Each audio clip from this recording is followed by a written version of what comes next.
इस कार्यक्रम के पुण्यार्जक हैं गुरु भक्त परिवार श्री वीरेंद्र कुमार जैन, पुत्र आनंद कुमार जैन, निर्मल कुमार जैन, पौत्र वेदांत जैन, 4/142 बालूगंज, आगरा, उत्तर प्रदेश।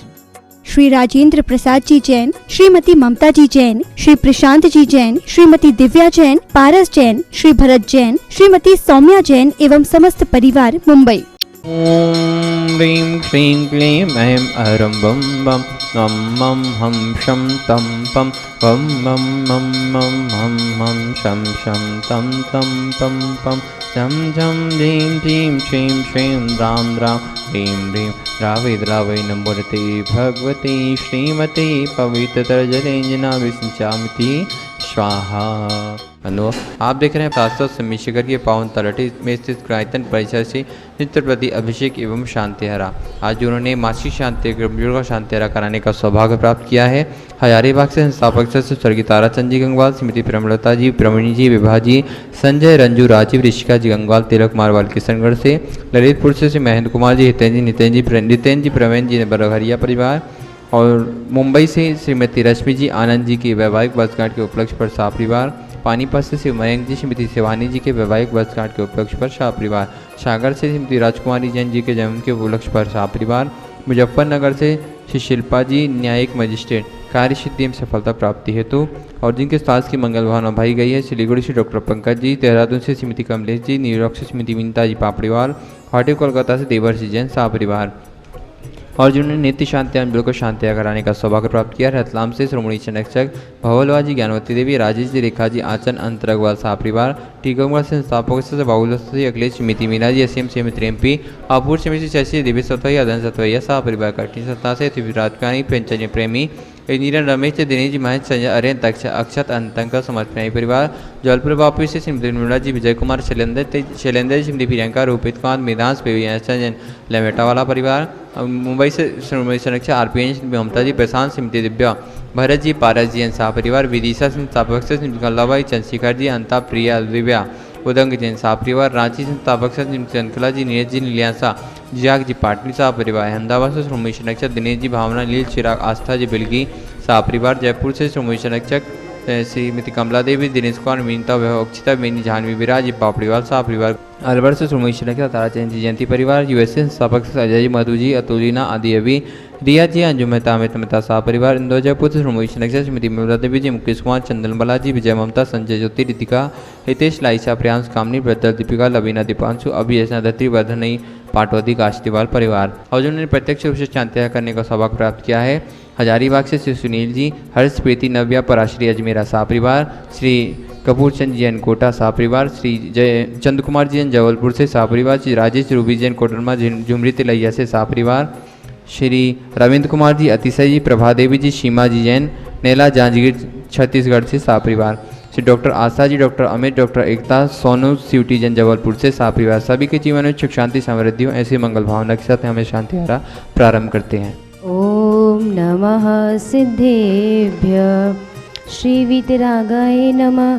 ह्रीं नमो अरहंताणं, नमो सिद्धाणं, नमो आयर्याणं, नमो वज्रायाणं, नमो लोये सब्बसाहुणं।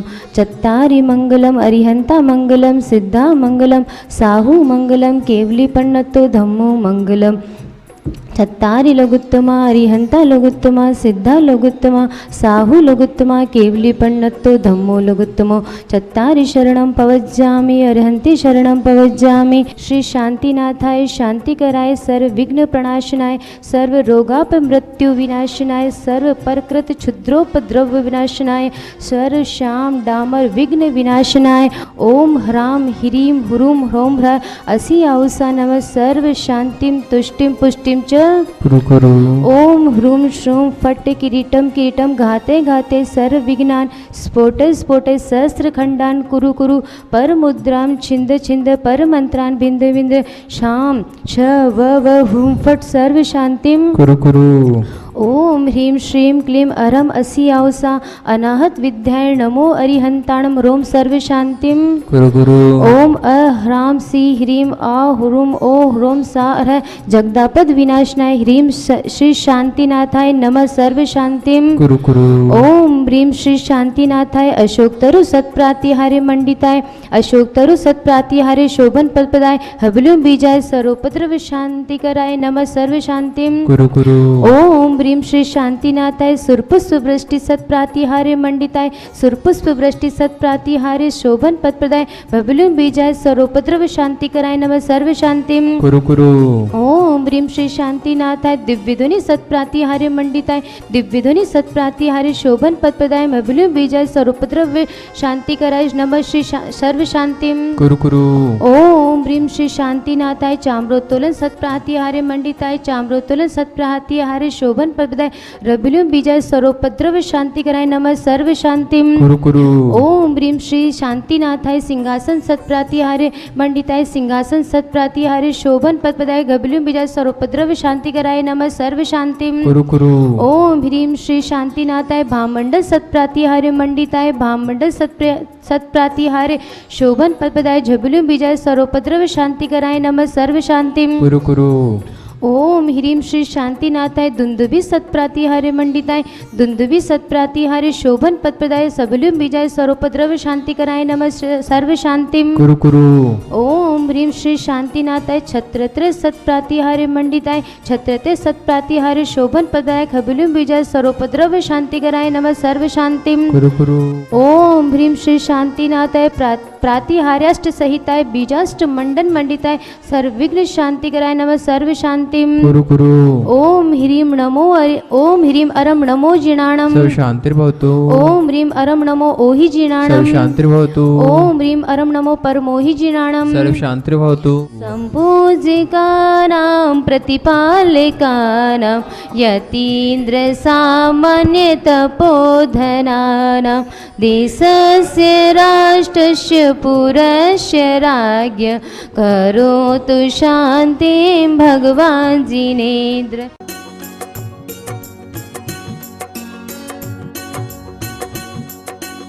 तो देवादिदेव 1008 श्री भगवान महावीर स्वामी की जय जय जय। अहिंसा परमो धर्म की जय जय जय। परम पूज्य आचार्य गुरुवर श्री विद्यासागर जी महाराज आज की जय जय जय। परम पूज्य 108 मुनिवर श्री प्रमाण सागर जी महाराज की जय जय जय। नमोस्तु गुरुदेव नमोस्तु। किसान धरती में बीज बोता है और निश्चिंत हो जाता है, क्योंकि उसे विश्वास है, भरोसा है कि ये बीज फलेगा, अच्छी फसल आएगी। इसी विश्वास और भरोसे के साथ वो बीज बोता है और कालांतर में वो बीज फलता भी है। उसके पास का बीज जितना उन्नत होता है और खेत की उर्वरता जितनी अधिक होती है, फसल के प्रति उसका विश्वास भी उतना ही गहरा होता है। प्रकृति की संपूर्ण व्यवस्था विश्वास के साथ चलती है। जिन पर हमारा विश्वास या भरोसा होता है, उसके सहारे हम कठिन काम को भी आसानी से कर लेते हैं। लेकिन जिनके प्रति मन में संशय या संदेह होता है, उस तरफ हमारा कभी रुझान नहीं होता। उस व्यक्ति या उस कार्य के प्रति हमारे मन में कोई उत्साह नहीं रहता, मन संशयित बना रहता है। संत कहते हैं व्यवहारिक जीवन को आगे बढ़ाने के लिए हमें विश्वास से भरना पड़ता है,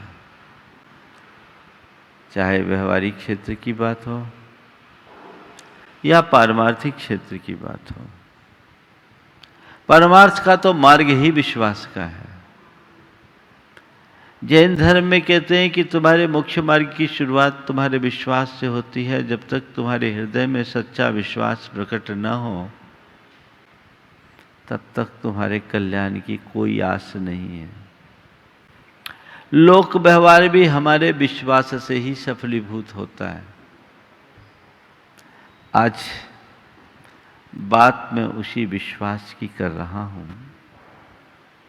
हर व्यक्ति के हृदय में विश्वास तो है। बिना विश्वास के किसी का जीवन नहीं चलता। हाँ, कुछ व्यक्ति हैं जो चाहे जिस पर विश्वास करते हैं और कुछ व्यक्ति हैं जो बहुत कम पर विश्वास करते हैं। हाँ, कुछ लोग ऐसे मिल जाएंगे जिनके मन में अविश्वास भरा होता है। 4 बातों से मैं अपनी बात की शुरुआत कर रहा हूं। विश्वास, अविश्वास, अंधविश्वास, अटल विश्वास। विश्वास, अविश्वास, अंधविश्वास और अटल विश्वास। विश्वास हमारे जीवन का एक बहुत बड़ा गुण है और विश्वास में अपार शक्ति है। अगर हमारे मन में विश्वास जम जाए तो हम असंभव को भी संभव बना सकते हैं और विश्वास के अभाव में साधारण सा काम भी हमारे लिए सध नहीं पाता। नीति कहती विश्वासम फलदायकम, विश्वास ही फलीभूत होता है। बिना विश्वास के कुछ नहीं हो सकता। हमारा भोजन भी हमारे विश्वास के बिना नहीं पच सकता। मनुष्य को विश्वास तो करके जीना ही चाहिए, विश्वास रखना चाहिए, विश्वास की शक्ति को पहचानना चाहिए। जिस मनुष्य के अंदर विश्वास जम जाता है वो अरुख निर्बाध आगे बढ़ता है और जिसके अंदर विश्वास नहीं होता उसका हर कदम संदिग्ध रहता है। अपने मन को पलटिए। पहले सवाल कीजिए कि मेरे मन में विश्वास की क्या स्थिति है। मैं दोनों विश्वासों को साथ लेकर के चलूँगा, पारमार्थिक क्षेत्र के भी और अपने व्यवहारिक जीवन के संदर्भ में भी। पहले देखो कि तुम्हारे मन में पारमार्थिक क्षेत्र में कैसा विश्वास है, विश्वास है या नहीं है। पारमार्थिक क्षेत्र के विश्वास का जब हम सवाल करते हैं तो हमें देखना है मेरा धर्म में क्या विश्वास, भरोसा है या नहीं, आत्मा पर विश्वास है या नहीं, परमात्मा पर विश्वास है या नहीं, कर्म पर विश्वास है या नहीं, पुनर्जन्म पर विश्वास है या नहीं, ये मुझे देखना है। अगर इन सब पर विश्वास मेरे मन में है तो ये मेरे जीवन की एक सकारात्मक शुरुआत है। इससे मैं अपने आत्मोन्नति के मार्ग को प्रशस्त कर सकता हूँ, क्योंकि जिन व्यक्ति के हृदय में आत्मा, परमात्मा, पुनर्जन्म और कर्म पर, पुण्य पाप पर विश्वास नहीं, वो कभी अपनी चेतना का उत्थान नहीं कर सकता, आत्मा का कल्याण नहीं कर सकता। वो विश्वास हमारे भीतर होना चाहिए। है या नहीं इसकी पड़ताल हमें करनी है। यदि है तो फिर कुछ सोचना नहीं है और नहीं है तो इसकी दशा बड़ी सोचनीय है। अपने अंदर देखिए, मेरा विश्वास है या नहीं, आत्मा पर विश्वास है, कर्म पर विश्वास है। अगर तुम्हारे मन में आत्मा पर विश्वास है, कर्म पर विश्वास है, तुम्हारे अंदर इस बात का पूर्ण बोध और भाव है, भान है कि शरीर अलग है, आत्मा अलग है, देह नश्वर है, आत्मा विनाशी है, तो तुम्हारे भीतर वह सारी आत्मशक्तियाँ अपने आप उद्घाटित होगी जो तुम्हारे जीवन में आने वाले उतार चढ़ाव तुम्हें स्थिरता दे सके, समता दे सके, संबल दे सके। फिर कुछ हो तो तुम अपने आत्मा के विश्वास के बल पर उससे पार उठोगे कि ये तो सब पर है। अभी इसकी विस्तृत चर्चा मैं बाद में करूँगा। दूसरी ओर हम व्यवहारिक जीवन में विश्वास की बात करें, तुम्हारा औरों पर विश्वास है कितना, और अपनों पर विश्वास है कितना। बहुत सारे लोग हैं जिनका औरों पर तो भरोसा होता पर खुद पर भरोसा नहीं होता, और बहुत से लोग हैं जो खुद पर भरोसा करते औरों पर भरोसा नहीं करते। ये दोनों चीजें ठीक नहीं है। व्यवहारिक जीवन में औरों पर भी भरोसा रखना है और खुद पर भी भरोसा रखना है। खुद पर भरोसा रखे बिना हम आगे बढ़ नहीं पाएंगे, और औरों पर भरोसा रखे बिना हम अपना कोई व्यवहार निभा नहीं पाएंगे। हमें एक दूसरे पर भरोसा रख करके ही चलना पड़ता है, क्योंकि हमारा जीवन एक दूसरे के ऊपर डिपेंड है। आप अपने जीवन में देखिए, कई जगह कई तरह का भरोसा रखना पड़ता है। एक व्यक्ति ने कहा, महाराज हमारा तो किसी पर विश्वास नहीं होता। मैंने उससे पूछा, हजामत बनवाने नाई के पास जाते? बोले जाते हो।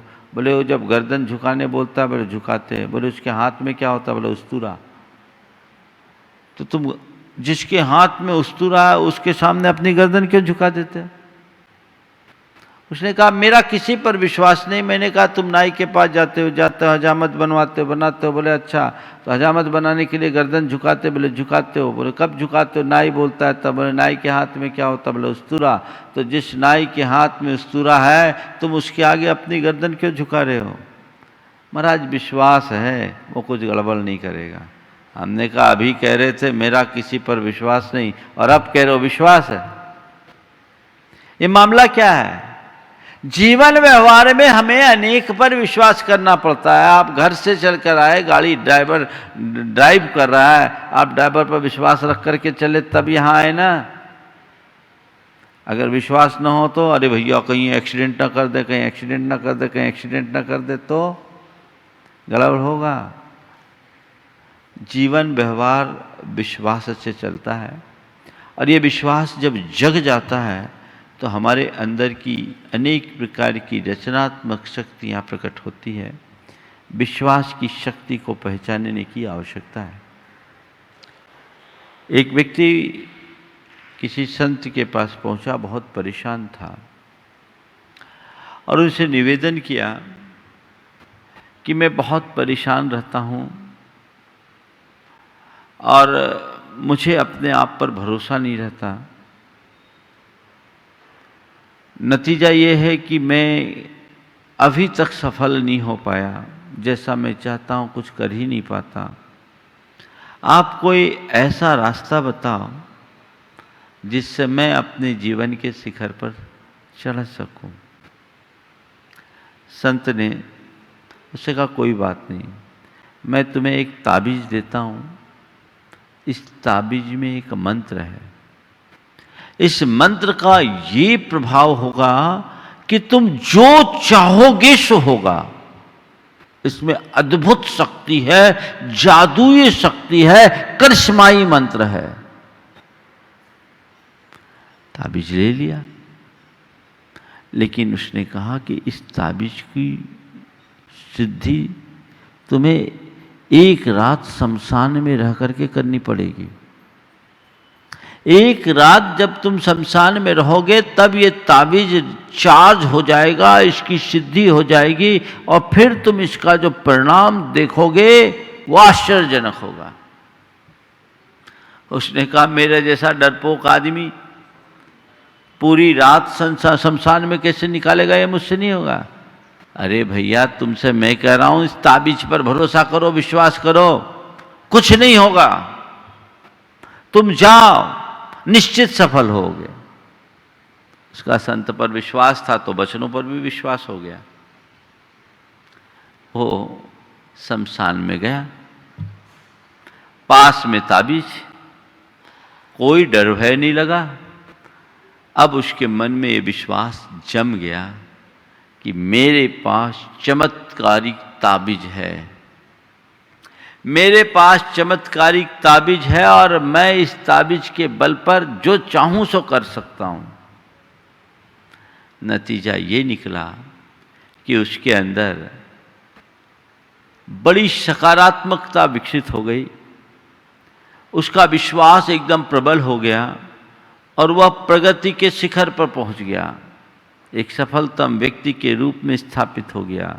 उसे जो चाहिए था वो सब उसने पा लिया।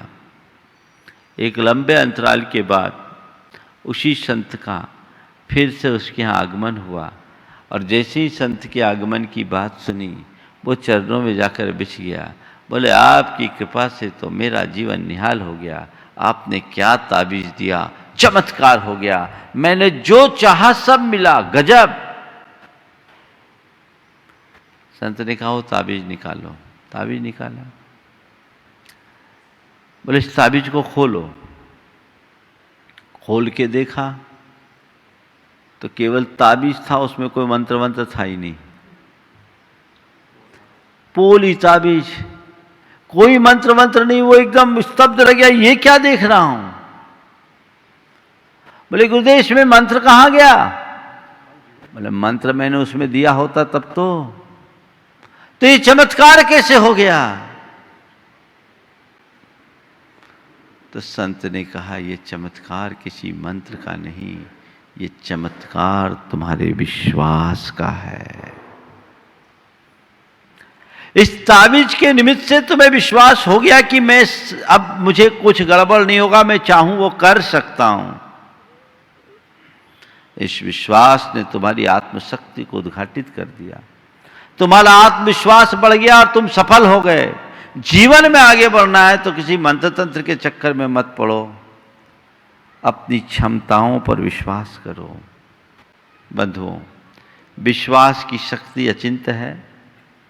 आपने देखा तो मैं आपसे कहता हूं, विश्वास की शक्ति को जानिए और अपनी शक्ति का विश्वास कीजिए। विश्वास की शक्ति अचिंत्य है, पर उसके साथ साथ अपनी शक्ति का विश्वास होना चाहिए, अपने आप पर भरोसा होना चाहिए, सेल्फ कॉन्फिडेंस होना चाहिए, आत्मविश्वास होना चाहिए, अपनी क्षमताओं का एहसास होना चाहिए कि ये मैं कर सकता हूं। यदि व्यक्ति के अंदर ऐसा विश्वास जग जाए तो वो जीवन में कभी विफल ना हो। तो ऐसा विश्वास अपने अंदर जगे तो शक्तियां अपने आप उद्घाटित होती है। निमित्त मिल सकता है, गुरुजन प्रेरणा देते हैं। उनने क्या दिया, केवल एक ताबीज के नाम का निमित्त दिया, लेकिन क्षमता तो अपने अंदर थी। अपने आप पर विश्वास रखो, अपनी शक्ति का विश्वास रखो और विश्वास पर विश्वास रखो। जीवन आगे बढ़ेगा तो पहली बात विश्वास की है, दूसरी बात अविश्वास की है, फिर आज के हाइकू की बात। ये भूमिका मैं इसलिए बना रहा हूं क्योंकि ये हमारे जीवन का एक बड़ा व्यवहारिक पहलू है। अविश्वास, कुछ लोगों का मन बड़ा विचित्र होता, उसको किसी पर भरोसा नहीं, हकीकत में खुद पर भी भरोसा नहीं। वो हर किसी को शंका की दृष्टि से देखता है। अगर किसी के प्रति तुम ज्यादा शक और शंका करोगे तो सब कुछ हाथ से खोओगे। व्यवहारिक क्षेत्र में चाहे जिस पर शक मत करो, कहीं न कहीं तुम्हें विश्वास करना पड़ेगा। और परमार्थिक क्षेत्र में जिसका विश्वास है वो तो अपनी आत्मा की प्रगति कर ही नहीं सकता, वहां तो विश्वास जरूरी है। व्यवहारिक प्रगति में भी आपको विश्वास जरूरी है। चाहे दुकानदारी चलाना हो, व्यापार करना हो या अन्य कुछ, थोड़ा बहुत विश्वास तो लेकर के चलना ही पड़ता है, घर परिवार से लेकर बाजार तक। और जो विश्वास नहीं करते वो चीजों को कैसे गंवाते। एक सेठ था, वो बड़ा संकालू था, किसी पर जल्दी से उसे भरोसा नहीं होता था। नतीजा ये निकला कि उसके यहाँ कोई टिकता नहीं था। संयोग था एक ईमानदार नौकर उसके घर आया। अब सेठ बहुत सोच विचार करके उसको काम में लगाया था, लेकिन मन में एक विकल्प था, कहीं ये आदमी चोर ना हो, कहीं मुझे दगा न दे दे। तो एक दिन उसने एक 10 का सिक्का गिराया, देखा नौकर के हाथ लगा, नौकर ने उसे सेठ को सलामत दे दिया। मन में थोड़ी ठाड़स बंधी कि ये ठीक है, लेकिन सोचा अभी और परख होनी चाहिए। एक दिन 100 का नोट गिराया। 100 के नोट को गिराते हुए नौकर ने देख लिया और नौकर ने वो नोट उठाया, सेठ को पकड़ाया। 100 का नोट उठाया, सेठ को पकड़ाया और कहा, सेठ जी ये घर मेरे रहने लायक नहीं है, मैं आपके यहाँ काम नहीं कर सकता, क्योंकि आपको मुझ पर भरोसा नहीं है और आपके मन में शक है। आपने सोचा ये 100 का नोट उठा लेगा, मुझे रुपयों की ज़रूरत नहीं, लेकिन जहाँ व्यक्ति के ऊपर विश्वास नहीं वहाँ टिकना नहीं चाहिए, मैं यहाँ से जाता हूँ। उसके अविश्वास के कारण उस नौकर को वहाँ से जाना पड़ा, छूट गया। ज़्यादा अविश्वास करने वाले व्यक्ति भी कई बार बहुत सारी परेशानियों का सामना करते हैं। तीसरे क्रम में अंधविश्वास। अंधविश्वास चाहे जिसको सच मान लेना, जिसका अपना अनुभव नहीं हो उसे मान लेना।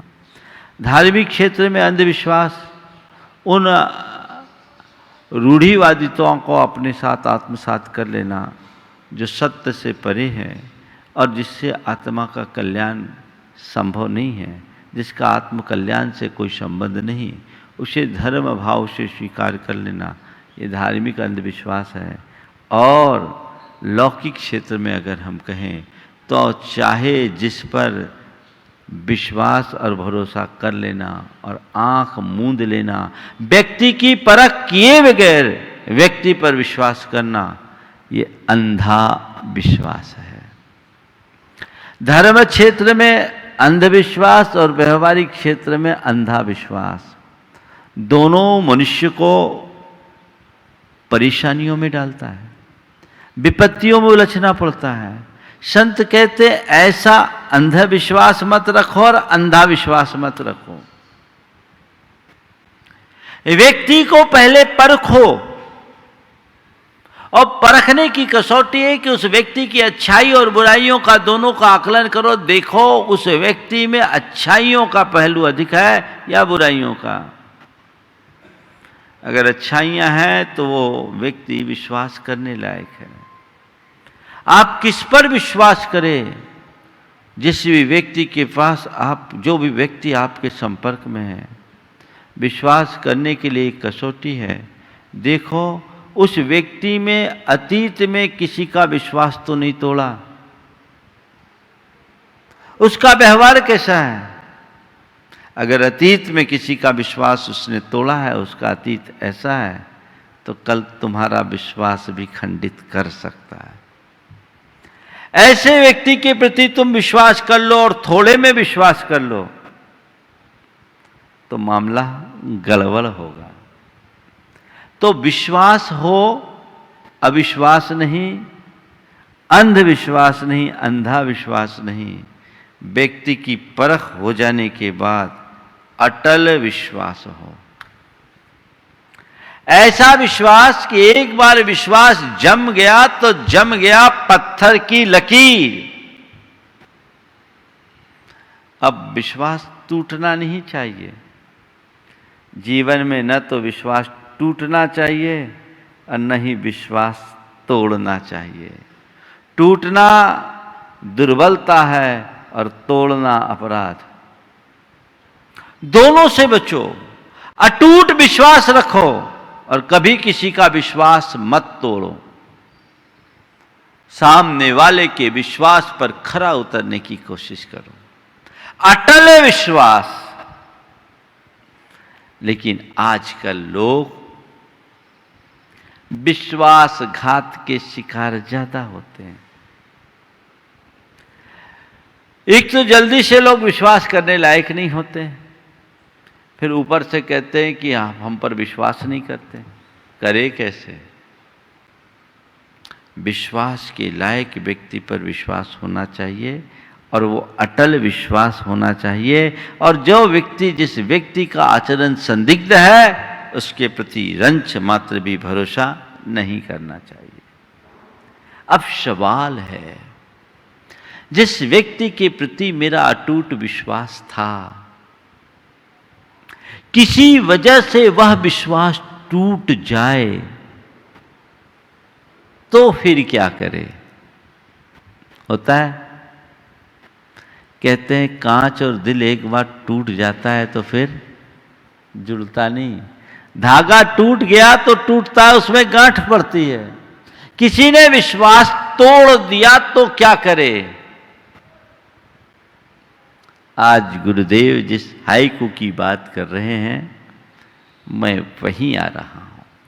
पहला प्रयास कि मेरा विश्वास अटल हो, छोटी मोटी बातों से उस विश्वास पर कोई प्रभाव न पड़े। सबसे पहले देखो विश्वास टूटता कब है। विश्वास टूटता कब है? जब सामने वाले का हमारे विरुद्ध आचरण होता है, हमारे मन में उसके प्रति कोई गलतफहमी प्रकट हो जाती है, या सामने वाला हमारे हितों के विरुद्ध कुछ काम कर बैठता है, हमारा विश्वास टूट जाता है। लेकिन ये सब चीज़ें कहीं न कहीं हमारे सकारात्मकता की कमी को दर्शाता है। यदि हमारे मन में विश्वास होगा तो हमें ऐसा कभी घटता हुआ दिखेगा ही नहीं, और यदि घटता हुआ दिख रहा है तो क्या करे? एक बार किसी से विश्वास टूट गया तो दोबारा उसका मुंह देखने की कोशिश नहीं करते, और सामने वाला बार बार अपना विश्वास जाहिर करने की कोशिश करता है, विश्वास जताने की बात करता है, भरोसा दिलाने की बात करता है, तो क्या करे? गुरुदेव कहते हैं, मत दिलाओ विश्वास लौट आता व्यवहार से। मत दिलाओ विश्वास लौट आता व्यवहार से। 4 स्थितियां हैं विश्वास के साथ: विश्वास करना, विश्वास दिलाना, विश्वास तोड़ना और विश्वासघात करना। विश्वास करना, हमने विश्वास किया और यदि किसी के मन में विश्वास नहीं है तो उसको हम विश्वास दिलाने की कोशिश करते हैं। गुरुदेव कहते हैं विश्वास दिलाने की बात ही नहीं है, विश्वास तो अपने आप जगता है। कैसे? हमारे व्यवहार से। अगर हमारा व्यवहार होगा तो हमें देख करके सामने वाला अपने आप विश्वास करने लगेगा, और व्यवहार ठीक नहीं होगा तो विश्वास कैसे करेगा? नौकर ने मालिक से कहा कि माल हुजूर 20 बरस हो गए आपके पास काम करते करते, आपको आज तक मुझ पर विश्वास नहीं हुआ। 20 बरस से आपके पास काम कर रहा हूं, आज तक आपको मुझ पर विश्वास क्यों नहीं हुआ? मालिक ने कहा, अरे तुझ पर विश्वास नहीं होता तो तिजोरी की चाबियां तुझे कैसे सौंपता? अरे यदि तुझ पर मुझे विश्वास नहीं होता तो तिजोरी की चाबियां तुझे कैसे सौंपता? नौकर ने कहा, मालिक उसमें तो एक भी नहीं लगती। वो पहले ही लगा के चेक कर चुका है। तो ऐसे व्यक्ति पर विश्वास कौन करेगा? जिसका आचरण ही संदिग्ध है, उस पर विश्वास करेगा किससे? वो आप कितना भी विश्वास दिलाने की कोशिश करो, वो विश्वास लौटा पाएगा? तुम्हारी करनी उल्टी होगी तो कोई तुम पर भरोसा नहीं करेगा। और करनी सही होगी तो एक बार की खोया हुआ विश्वास भी वापस लौट सकता है। हमें एक बात देखना चाहिए, व्यक्ति को पहचान करके ही उस पर भरोसा करना चाहिए। और यदि किसी पर मेरा अटूट भरोसा है और किसी वजह से उसने ऐसा कुछ कृत्य किया है जिससे हमारा विश्वास टूटता है, तो ऐसे मौके पर हमें बहुत समझदारी और गंभीरता से काम करना चाहिए। ऐसे व्यक्ति के प्रति एकदम उपेक्षा भाव भी नहीं करना चाहिए और एकदम से उसे गले भी नहीं लगाना चाहिए। ऐसे व्यक्ति को हमें वॉच करना चाहिए, उसकी प्रवृत्तियों को देखना चाहिए और ये देखना चाहिए कि ये जो कुछ भी हुआ है इसके पीछे का बैकग्राउंड क्या है। कोई गलतफहमी है, कोई मजबूरी है, कोई व्यवस्था है, किसी परिस्थिति बस ऐसा हुआ है, या उसने बुरी नीयत से ऐसा किया है। अगर कोई परिस्थिति से विवश होकर के ऐसा किया है तो वो आदमी फिर भी भरोसे करने योग्य है, क्योंकि उसका कृत्य भले खराब हो, भाव अच्छे हैं। लेकिन कोई व्यक्ति गलत नियत से काम किया है, स्वार्थ से प्रेरित होकर के किया है, तो भरोसे के काबिल कभी नहीं है। देखिए, विश्वास को लेकर के हमें कई बार गलतफहमी भी हो जाती है और विश्वास टूट जाता है। दो भाई, कैसे विश्वास टूटता है और विश्वास टूट जाने से व्यक्ति अपने हितैषी को भी कैसे अपना शत्रु मान बैठता है। दो भाई थे, दोनों का अलग अलग कारोबार था। एक ने आकर के भाई से, छोटे भाई से कहा, भैया तुम्हारे बड़े भैया तो आज मार्केट में तुम्हारी बहुत गलत खबर फैला रहे थे। क्या बात थी? बोले, वहां बहुत सारे लोग बैठे थे और ये कह दिया है कि भाई तो डिफॉल्टर होने वाला है, भाई तो डिफॉल्टर होने वाला, पार्टी डूबने वाली है। ये सुना तो तमतमा गया। बोले, अच्छा, मेरा भाई मुझे डिफॉल्टर बता रहा है, मेरी रेपुटेशन खराब कर रहा है, आज जबकि ऐसी कोई स्थिति नहीं है, और मेरा भाई यदि मुझे डिफॉल्टर बताएगा तो मार्केट में मेरी कोई स्थिति नहीं बनेगी, मेरा तो सारा कारोबार ही ठप हो जाएगा। तमतमा गया। उसने एक व्यक्ति से पूछा, भैया ये क्या सही है? दूसरा बोला, हाँ मैं भी वहीं बैठा था, ये बात सही है। अब उसने भरोसा कर लिया कि मेरे भाई ने मेरे विरुद्ध दुष्प्रचार किया। तमा कर सीधे अपने भाई के पास पहुंचा और कहा, ये क्या मचा रखा है तुमने? मेरे बारे में इस तरह की बातें करने की जरूरत क्यों की? क्या जरूरत थी ऐसा बोलने की? आपने बोला है? बोले, हाँ बोला है। क्यों बोला?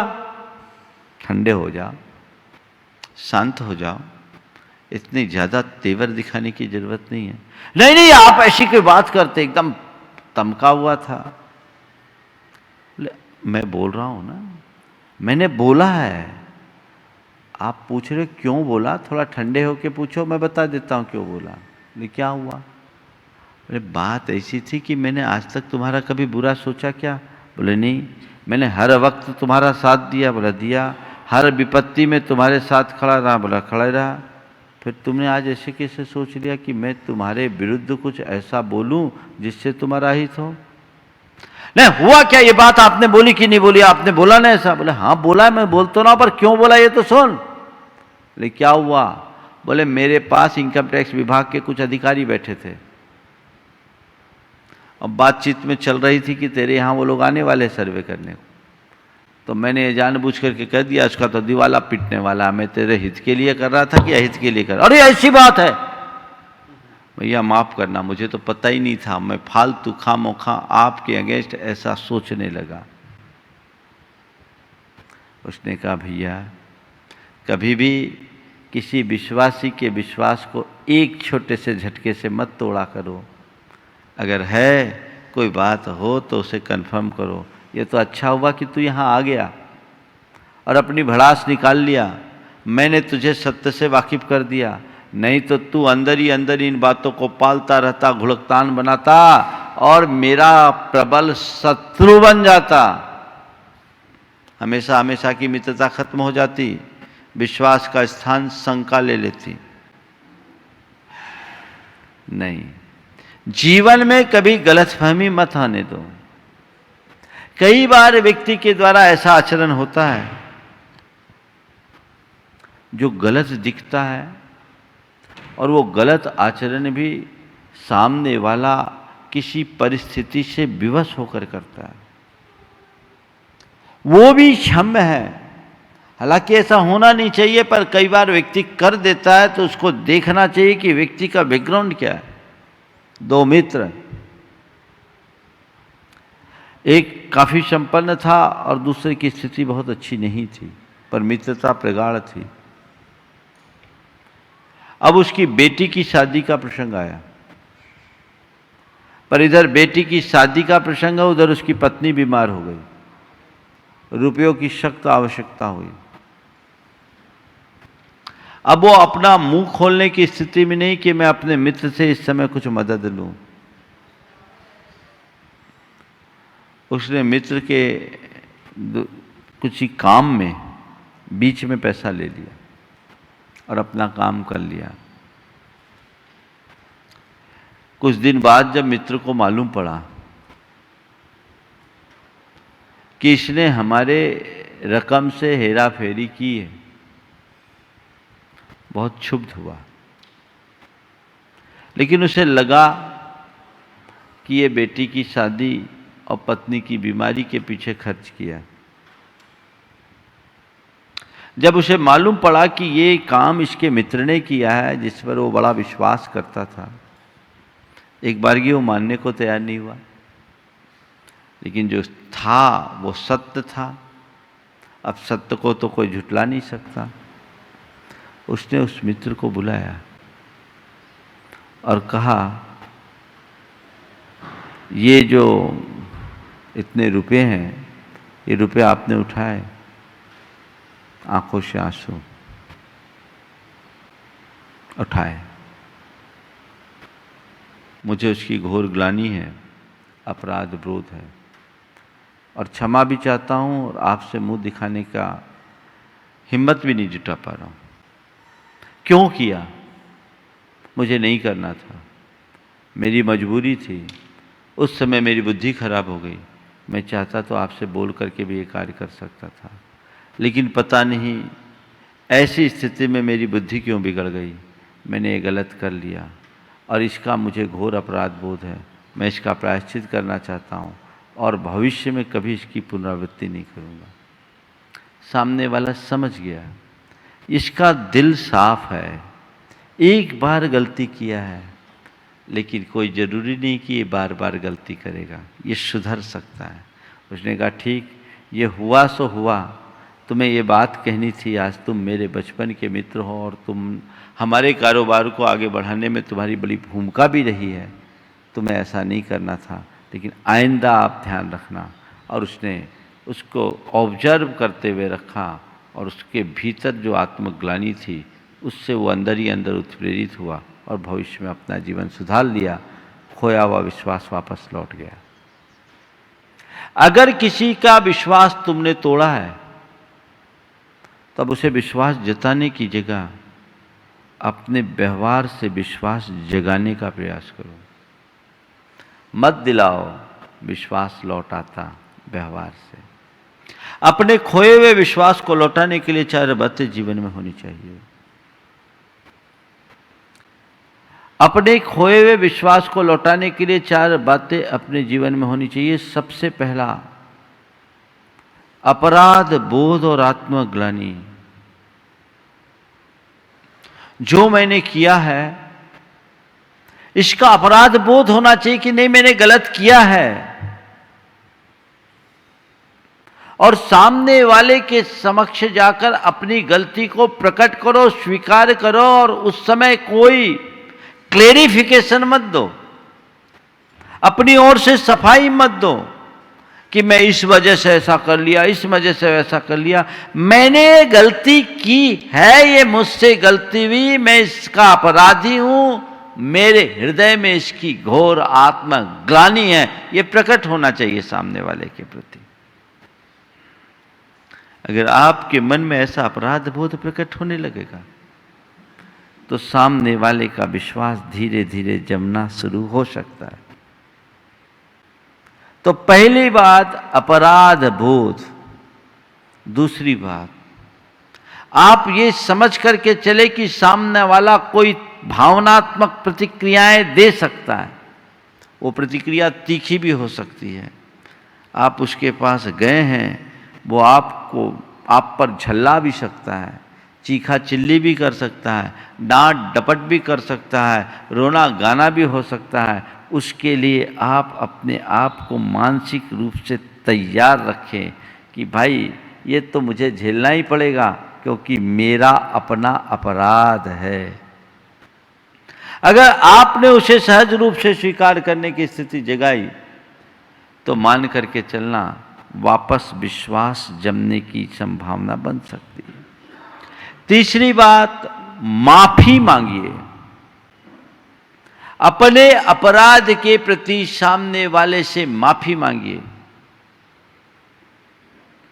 गलती हो गई भाई, सुधरने का अवसर दो, एक अवसर दो, एक अवसर दो। और माफी मांगने के बाद आप सामने वाले के विश्वास पर खड़े उतरने का प्रयास कीजिए। कुछ लोग हैं, गलतियां करते हैं, विश्वास तोड़ते हैं, क्षमा मांगते हैं, रोते गाते हैं, संकल्प करते हैं ऐसा फिर नहीं करूंगा, और फिर वही का वही हाल हो जाता है। ऐसे लोग भरोसे के काबिल नहीं होंगे। अगर किसी से गलती हुई और वो अपने आप को सुधारने के लिए संकल्पित होता है और हृदय से क्षमा मांगता है, हम देखते हैं अरे ये तो बदल गया, गलती हो गई, एक बार हो गई, अब दोबारा नहीं हुई, ये व्यक्ति संभल गया। संभले हुए व्यक्ति पर सबको भरोसा होता है और बहके हुए व्यक्ति पर किसी का विश्वास नहीं होता। हमें यह देखना है कि सामने वाला बहका हुआ है या संभला हुआ है। अपने आचरण और व्यवहार को हमें ठीक करना चाहिए। क्षमा मांगिए। और चौथी बात, कई लोग अगर किसी का विश्वास तोड़ते हैं तो खुद के नज़रों से गिर जाते हैं, वो डिप्रेशन में भी चले जाते हैं, वो हीन भावना से ग्रसित हो जाते हैं। उन्हें चाहिए कि खुद को क्षमा करने की क्षमता विकसित करें। औरों की नज़र से गिरने वाला मनुष्य आसानी से उठ सकता है, पर खुद की नज़रों से गिर गया व्यक्ति बहुत कठिनाई से उठता है। तो यदि तुमसे कोई गलती हुई है तो अपने नज़रों से अपने आप को मत गिराओ, खुद को क्षमा करो और आगे के लिए संकल्प लो कि अब मैं अपने जीवन में ऐसे अकृत्य की कभी पुनरावृत्ति नहीं होने दूंगा। आचरण व्यवहार ठीक बना लो तो फिर किसी को विश्वास दिलाने की जरूरत होगी क्या? अरे नहीं भाई, उस व्यक्ति पर तो विश्वसनीयता का ट्रेडमार्क अपने आप लग जाएगा। ये आदमी भरोसे का है, ये आदमी काबिल है, ये आदमी विश्वसनीय, आंख मूंद कर किस पर भरोसा किया जा सकता है। और कुछ लोग ऐसे होते हैं जिस पर कोई भरोसा करने लायक नहीं होता है। एक आदमी एक सेठ के पास गया, बोला 50,000 उधार दे दो, 50,000 उधार दे दो। सेठ ने कहा भैया हम तुमको कैसे उधार दे दें, हम तो तुम्हें पहचानते ही नहीं। 50,000 उधार मांगने आए हो, हम तुम्हें कैसे उधार दे दे, हम तो तुम्हें पहचानते ही नहीं। बोले हद हो गई, अभी तक जितने के पास गया सबने ये कहा हम तुम्हें अच्छे से पहचानते, उधार कैसे दें। समझ में आई बात? वो सेठ बोल रहा है भैया हम तुम्हें उधार कैसे दे दे, हम तुम्हें पहचानते ही नहीं। उसने कहा हद हो गई सेठ जी, अभी तक जितने के पास गया सबने यही कहा हम तुम्हें पैसा कैसे दे, हम तुम्हें अच्छे से पहचानते हैं। पहचानते हैं कि ले जाओगे तो लौटाओगे नहीं। तो ऐसी पहचान मत बनाओ, ऐसी पहचान मत बनाओ कि किसी का भरोसा न जीत सको। ऐसी पहचान बनाओ कि हर कोई आंख मूंद कर भरोसा कर सके। वो कब होगा? जब सत्यता, प्रामाणिकता, सरलता तुम्हारे जीवन में प्रतिष्ठापित हो, नैतिकता तुम्हारे जीवन में प्रतिष्ठापित हो, और यही मनुष्य के जीवन की मूलभूत उपलब्धि है। यदि तुमने व्यवहारिक जीवन में विश्वास कमाया तो समझ लेना बहुत कुछ कमाया। बचपन में हमारे दादाजी जो हमसे कहा करते थे, बेटे साख है तो लाख है, साख नहीं तो राख है। साख विश्वास से जुड़ती है, इसे बचा करके रखना चाहिए। आज भी पुराने लोग अपनी संतान को ये सीख दिया करते थे। महाजनी लाइन में ये बात होती थी कि विश्वास को लेकर के चलना है तो मनुष्य को अपना व्यवहार ऐसा बना के चलना चाहिए कि हर कोई का विश्वास जीता जा सके, हर किसी के विश्वास को जीता जा सके, उसकी साख ठीक हो, उसकी गुडविल अच्छी हो। व्यवहारिक जगत में टूटे ना, वो तुम्हारी सबसे बड़ी संपत्ति है। और कोई तुम्हारे पास विश्वास लेकर आए तो निराश होकर न जाए, उसे लगे कि नहीं, जिस विश्वास से मैं यहाँ आया हूँ वो पूरा होगा। ये बात सही है, हर किसी के विश्वास को पूर्ण करने की क्षमता हर मनुष्य के पास नहीं है, लेकिन विश्वास खंडित ना हो ये क्षमता तो हमारे पास है। हमें ये जागरूकता रखनी चाहिए। तो व्यवहारिक जगत में हर किसी के विश्वास के लायक बनने की कोशिश करिए, जो आपके सरलता, प्रामाणिकता और सत्यता युक्त नैतिक आचरण के बल पर घटित होगा। ऐसा व्यवहार यदि तुम्हारा जम गया तो हर कोई तुम पर भरोसा करेगा। कदाचित किसी वजह से एक आध बार विश्वास टूट भी जाए तो वो फिर जुड़ जाएगा। मुझसे एक बार पूछा, महाराज कांच टूटता है तो जुड़ता नहीं? बोले गलत बात, टूटा हुआ कांच भी जुड़ जाता है अगर उसको पिघला दो। इसी तरह कांच पिघल जाए तो जुड़ जाए और दिल पिघल जाए तो वापस जुड़ जाए। जैसे कांच जुड़ता है वैसे दिल भी पिघलता है, और किसी का दिल पिघलाना है तो तुम्हें खुद को तपाना होगा, उसके सामने स्वयं को वैसा प्रस्तुत करना होगा ताकि वो तुम पर यकीन कर सके, तुम पर भरोसा कर सके, तुम पर विश्वास कर सके, और तुम उसके विश्वास में खरे उतरते हुए अपना कुछ अच्छा कर सको।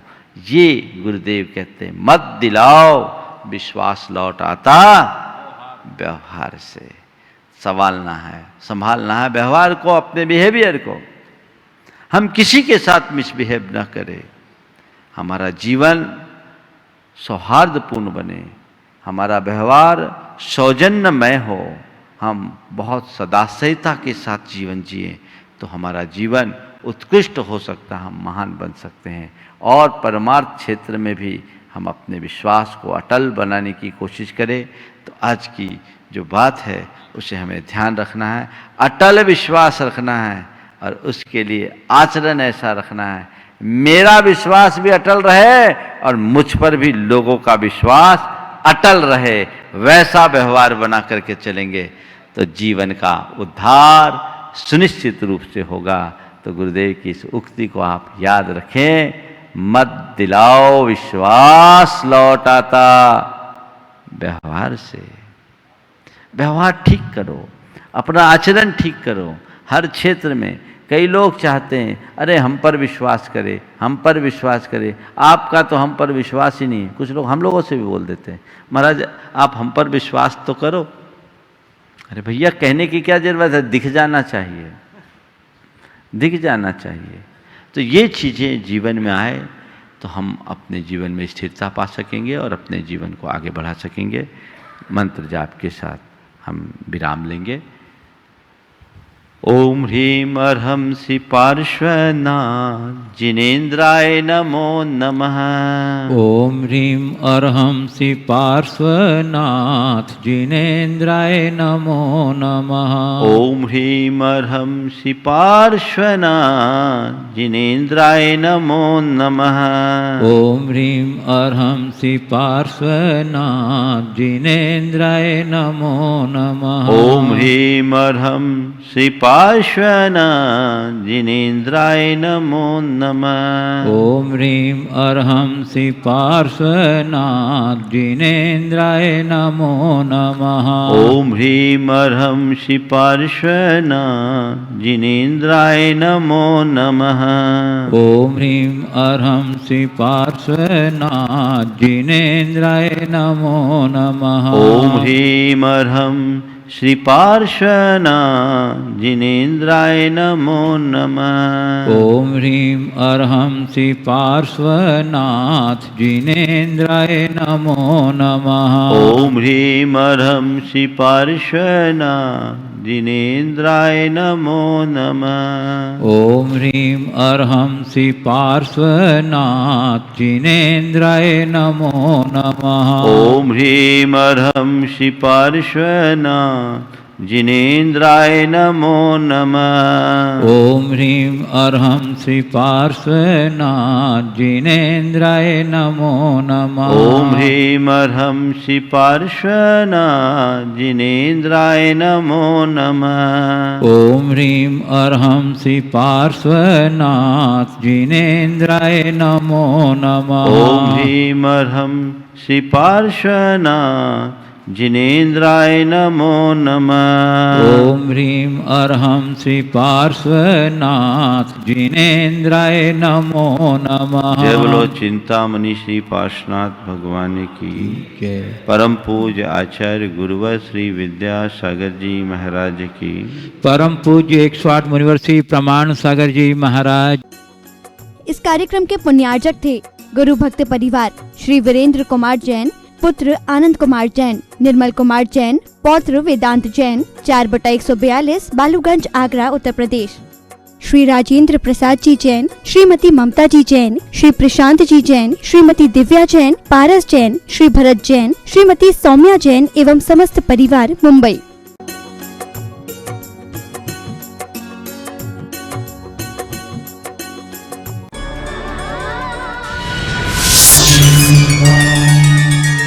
रमोकार मंत्र एक ऐसा महामंत्र जिसमें छिपा है 84 लाख मंत्रों का सार। कहते हैं यदि इस महामंत्र का कोई सामान्य श्रावक भी सच्चे मन से उच्चारण करता है तो उसके भव भव के संताप मिट जाते हैं। और जब इसी महामंत्र का उच्चारण महान तपस्वी साधु साध्वियों के मुखारविंद से होता है तो उस दिव्य ध्वनि का श्रवण बन जाता है महापुण्य का अवसर। अब आप भी उठाइए इस महापुण्य के महाअवसर का लाभ। जिनवाणी चैनल के अनूठे कार्यक्रम रमोकार मंत्र